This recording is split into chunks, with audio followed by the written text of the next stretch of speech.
Just 2 hours north of Sydney, the Hunter Valley combines world-renowned vineyards, fertile farmlands and a stunning countryside.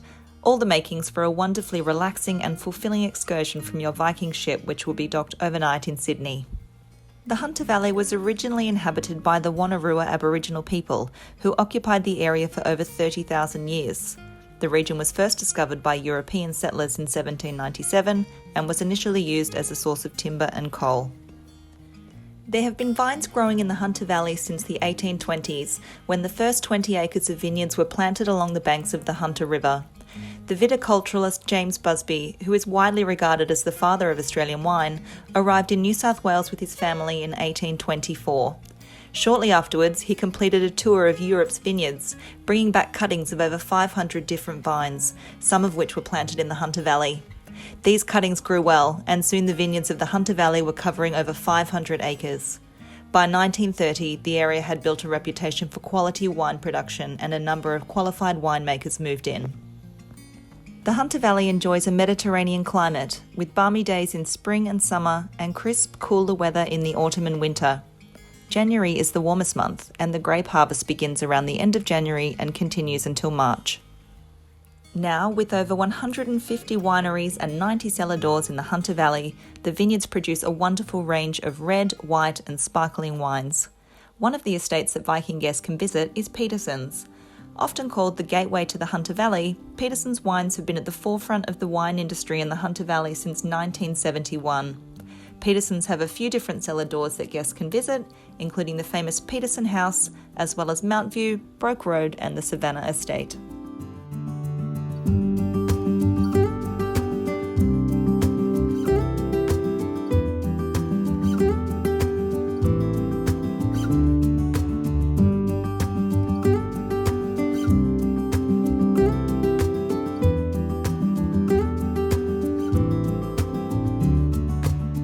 Hello, I'm Savannah Peterson. I was born here in the beautiful Hunter Valley and I am part of a third generation winemaking family. Our family Petersons has been in the winemaking industry for 50 years now. We started up at Mount View, about 10 kilometres away, specialising in things like Chardonnay and our beautiful Hunter Valley style Shiraz. From then we have now gone into beautiful sparkling wines, our traditional style sparkling here from our Chardonnay vineyard. We also make an incredible range of reds, other whites, fortifieds, you name it, we do it. Yeah, I've been involved in the Hunter Valley wine industry for 50 years. We started off as a small family winery. In this area there was not a lot to actually do. There was a couple of older wineries and one restaurant. In this area we now specialise in Chardonnay, Shiraz, Semillons, and several other smaller varieties of red. It's a unique area, about 2 hours north of Sydney. It's probably one of the more premium regions in Australia. Being the oldest vineyard area in Australia, we do actually have the oldest vines in Australia. Some are up to 150-year-old. These ones here are about 30-year-old and have a lifespan of about another 20 years.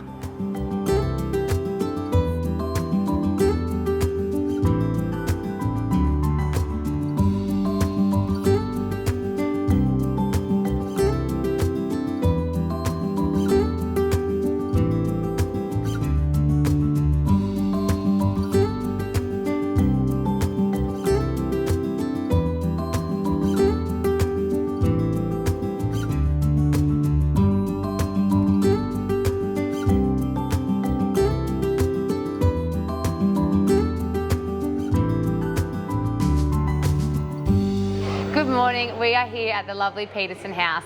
I'm here with my cellar door manager Kurt and we're going to take you through a range of our lovely wines from across our company. So some lovely sparkling from Peterson House, some whites from Peterson's Wines and Savannah Estate, and some reds and a beautiful sparkling red. Let's start with our PCM. This is definitely our go-to. So PCM, Pinot, Chardonnay, Meunier, it's 3 varieties traditionally used in the Champagne region of France. This has been made in in a traditional style. Of course, we can't call it champagne here, but I think it's just as good when you say, Kurt. Definitely so. So PCM, this is a beautiful wine that has spent about 6 years on lees in the champagne making style. It's a lovely toasty almond, a beautiful marmalade sort of character. You've got some lovely tertiary characters coming through of that sort of bready brioche cheese. This is, I guess for me, it's the closest thing you can get to a nice champagne here in Australia. Without calling it champagne. Yeah, without calling it champagne, absolutely. Cheers. Cheers. What are we going on to now? We're going to move on to our Peterson's Mount View Semillon next. Beautiful. One of my favourites. So if you were in the Hunter Valley, you don't have a choice. You have to try a Semillon. Every man and their dog does a Semillon here, and there is a reason for it. We really put Semillon on the map. Obviously, Semillon is traditionally a French-style grape, but the Hunter Valley really gave it its name as this beautiful dry-style table wine, a beautiful linear acidity, those lovely bursts of lemons and limes, a bit of a grapefruit pith. Semillon's an interesting one. When it's young, it's quite acidic, so what do we have it with? No-brainer. Oysters, prawns. Oysters and prawns. Here on the East Coast, we are inundated with that lovely fresh seafood.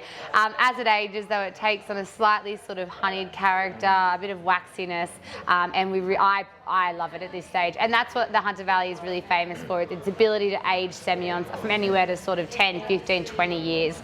A beautiful, elegant style, something that you like, crisp and clean on a really, really hot day. Hot day, definitely. Yeah. Vermentino, one of your favourites. It's going to be my drink of the Australian summer, I think. Oh, our heat here, absolutely. Beautiful. So Vermentino is one of those lovely little alternate varieties that's really starting to make a big name here in Australia, and especially the Hunter Valley, our hot Mediterranean climate. It's an absolute winner for this style. Lovely sort of soft acidity, so you've got a little bit of that green apple character. My personal favourite thing about a Vermentino is its lovely sea salt minerality, this lovely sort of brininess on the back of the palate, very fat and oily. It makes a great food wine. We're so lucky here in Australia with our beautiful mix of Mediterranean, Middle Eastern, Asian, all our different cuisines. This is my go-to food wine. If we were in Italy, Kurt, what would we be having with this? Probably sardines on toast. Oh, calamari, fresh fish. But like I said, here in Australia, you really can have it with anything. Any of our sort of diverse Australian cuisine is absolutely beautiful. Definitely. We are here in the Hunter, so we have to do it. What are we famous for in Australia? A big, lovely Shiraz. So we're going on now to our 2018 Hunter Valley Shiraz, or Shiraz. Now, Hunter Valley Shiraz is quite distinct. It's that really lovely sort of light to medium bodied, more medium bodied style. Really lovely upfront berries, so blackberry. You get a nice little sort of raspberry lift. I think the key indicator is the white pepper. 100%. You really don't get that with a lot of other Shiraz. It's usually those quite intense characters. Lovely white pepper, a little bit of that sort of savouriness, so a little bit of leather character, and some lovely sort of gamey, meaty sort of nuances as well. I love this as it is, just a big glass by a fire or with a barbecue. I don't think you really need a lot with a Shiraz, especially one of this quality. But if you'd like, of course, a great quality piece of meat, something like a Wagyu or a venison, nothing too fancy, a few duck fat potatoes, a little bit of red wine jus. What more could you ask for? What more could you ask for? This is, to me, Sunday in glass. Cheers. Cheers.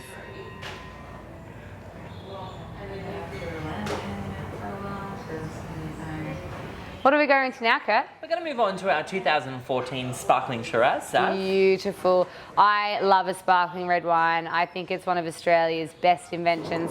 Traditionally, we'd call this sparkling burgundy. Sparkling Burgundy. It's a beautiful style of wine. So if you like your traditional reds, like our Shiraz we tried before, it does have that fantastic cherry quality, lovely dark berry. You get a little bit of a sort of leathery kind of nuance, but it's really, for me, all about the bubbles in this. It gives it a lovely lifted, it brings a bit of fun. It's like dancing across the palate. It's great for things like a Sunday barbecue, but for me, I think this is Christmas Day. Christmas in a glass. Christmas Day in Australia, when we have our beautiful cold pork or cold turkey. This is what I want to have to complement that little cranberry sauce sort of situation. But of course, a Sunday barbecue or some Peking duck spring rolls is also my favourite go-to. And also brunch time. Brunch time. How can we forget? Cheers.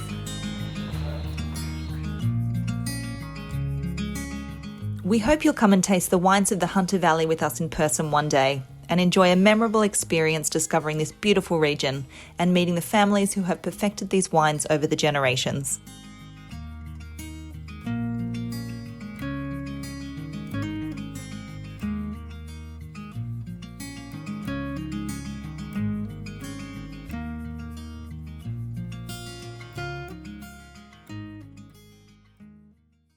Southern seas and friendly ports beckon on a remarkable 15-day Australia and New Zealand sailing with Viking. Your journey begins in Australia with 2 memorable days in Sydney, often called the most beautiful harbour in the world, crowned by the iconic Sydney Opera House, a UNESCO World Heritage Site. Melbourne, Australia's second city, is your next destination, a cultural capital that exudes a decidedly British charm. Wine lovers will appreciate the city's proximity to some of the region's most desirable wineries. The island of Tasmania offers a unique blend of exotic wildlife, idyllic scenery, and fascinating history in its capital Hobart, including the former penal colony Port Arthur, a UNESCO-listed national treasure. From there, you're bound for New Zealand and the port of Dunedin, one of the world's best-preserved Victorian cities. Its impressive Dunedin railway station is a sight not to be missed. In Christchurch, New Zealand's garden city, you may feel as if you've been transported to the English countryside, with beautiful colonial architecture and fragrant manicured parks. Wellington, New Zealand's capital, is nestled between the mountains and the sea. Its museums, gardens, and cultural highlights are ideal for exploration. The quaint city of Napier is perched along Hawke's Bay. It's renowned for its early 20th century Art Deco architecture, and it's a gateway to one of New Zealand's premier wine regions. You'll sail on to Tauranga with its inviting white sand beaches and azure seas. Tauranga is also home to the native Maori culture, and an ideal place to learn more about these fierce warriors. Your journey concludes in Auckland, known as the City of Sails, for its passion for sailing and dazzling setting between 2 sparkling harbours. You'll enjoy an overnight stay on board, so there's extra time to explore this culture-rich city, perhaps browsing the neoclassical Auckland War Memorial Museum or the tree-lined Albert Park.